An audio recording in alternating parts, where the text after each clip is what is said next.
नमस्कार दोस्तों।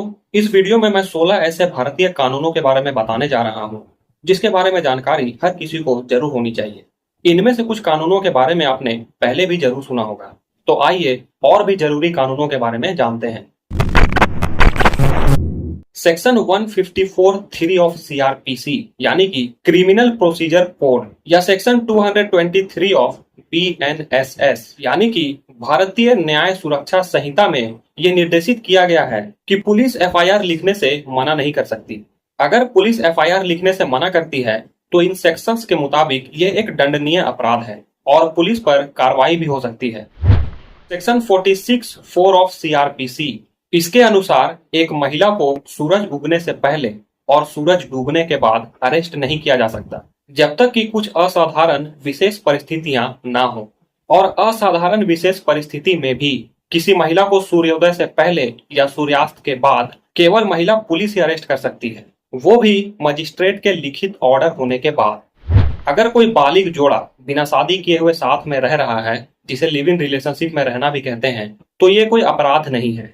Supreme court live in relationship को article 21 of Indian constitution right to life के अंतर्गत रिकॉग्नाइज करता है और मान्यता देता है। मैटरनिटी बेनिफिट एक्ट 1961 के तहत एक गर्भवती महिला को नौकरी से नहीं निकाला जा सकता है। हालांकि इसमें एक बात ध्यान देने वाली है कि जहां भी 10 या उससे ज्यादा स्टाफ काम कर रहे हैं, ये नियम केवल उन्हीं ऑर्गेनाइजेशंस पर लागू होता है। Article 39D of Indian constitution और इक्वल रेम्यूनरेशन एक्ट 1976 ये सुनिश्चित करता है कि अगर काम एक है तो कर्ता यानी कि करने वाला महिला हो या पुरुष, वेतन दोनों को समान मिलेगा, किसी को ज्यादा या किसी को कम नहीं। वर्क प्लेस में जेंडर इनइक्वालिटी को कम करने के लिए ये लॉ बनाया गया था।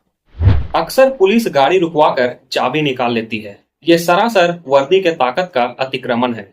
पुलिस को चाबी निकालने का कोई भी अधिकार किसी भी लॉ में नहीं है। पुलिस गाड़ी रुकवा सकती है, पूछताछ कर सकती है, जांच पड़ताल कर सकती है, लेकिन चाबी नहीं निकाल सकती।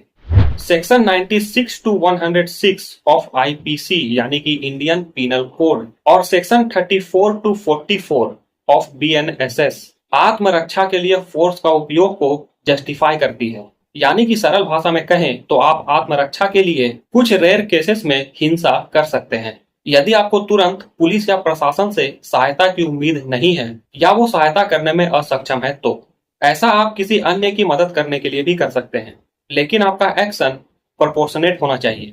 जैसे कि अगर सामने वाला आपसे हाथापाई कर रहा है तो आप अपनी रक्षा के लिए हाथापाई ही करेंगे, आप उसको जान से नहीं मार सकते।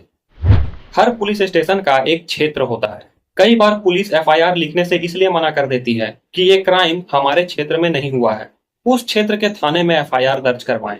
लेकिन आप 0 एफआईआर किसी भी थाने में दर्ज करवा सकते हैं। क्राइम उस थाने के अंतर्गत आने वाले क्षेत्र में हुआ है या नहीं, 0 एफआईआर में ये मायने नहीं रखता। अगर आपको प्यास लगी है या फिर बाथरूम यूज करना है तो आप किसी भी होटल में जाकर पानी पी सकते हैं, उस होटल का बाथरूम यूज कर सकते हैं। होटल आपको ऐसा करने से मना नहीं कर सकता। ये नियम इंडियन सराइस एक्ट 1867 में दर्ज है।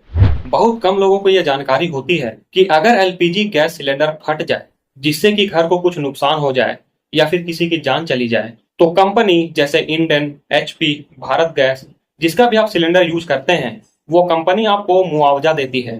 कंज्यूमर्स की इस राइट को under the consumer protection act और इंडियन गैस सिलेंडर रूल्स के अंतर्गत रिकॉग्नाइज किया गया है। आपको बस अपने डिस्ट्रीब्यूटर को इन्फॉर्म करना होता है और एफआईआर दर्ज करवानी होती है। पूरा प्रोसेस डिस्ट्रीब्यूटर आपको समझा देगा। इसके एवज में आपको कोई पैसे नहीं देने होते।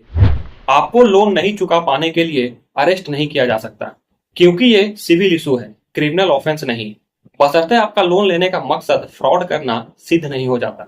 इंडियन कॉन्ट्रैक्ट एक्ट ये सुनिश्चित करता है कि एम्प्लॉयर्स अपने एम्प्लॉय के ओरिजिनल डॉक्यूमेंट्स अपने पास नहीं रख सकता। हालांकि वो वेरीफाई करने के लिए देख जरूर सकता है, लेकिन रख नहीं सकता। शादी के समय एक कपल बहुत तरह की बातें करते हैं, अच्छे बुरे, काम के, फालतू के, अश्लील तरह की भी बातें वो करते हैं। Section 122 of the Indian evidence act 1872 ये सुनिश्चित करता है कि कपल अपनी प्राइवेट बातें कोर्ट में या फिर किसी के सामने भी डिस्क्लोज नहीं कर सकते जब तक कि सामने वाला पार्टनर मंजूरी ना दे दे। Article 22(2) of the Indian constitution ये कहता है कि अगर पुलिस ने आपको अरेस्ट किया है तो 24 घंटे के अंदर उसे आपको मजिस्ट्रेट के सामने पेश करना होता है। गुड समैरिटन लॉ ये सुनिश्चित करता है कि अगर कोई व्यक्ति क्रिटिकल कंडीशन में है तो आप उसे सीपीआर दे सकते हैं बिना इस चीज की चिंता किए हुए कि आप पर कोई लीगल एक्शन हो सकता है। अगर कोई ट्रैफिक पुलिस आपसे मिसबिहेव करता है तो विजिलेंस डिपार्टमेंट में उक्त ऑफिसर के खिलाफ आप शिकायत दर्ज करा सकते हैं।